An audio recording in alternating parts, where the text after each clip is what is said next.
Let's learn how to calculate the molar mass of sulfuric acid, H2SO4. First, let's identify all the atoms in a molecule of sulfuric acid. We have 2 hydrogen atoms, 1 sulfur atom, and 4 oxygen atoms. Now, let's look up the molar mass of each element from the periodic table. Hydrogen has a molar mass of 1.01 grams per mole. Sulfur has a molar mass of 32.07 grams per mole.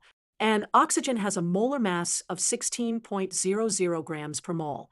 Let's calculate the contribution of each element to the total molar mass.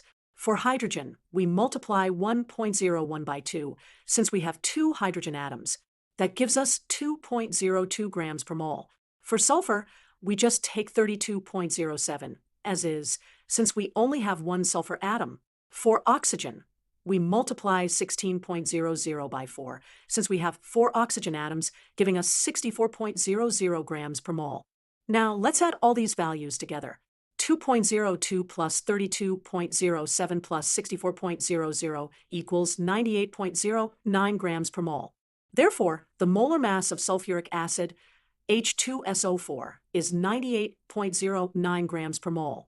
This means that 1 mole of sulfuric acid has a mass of 98.09 grams.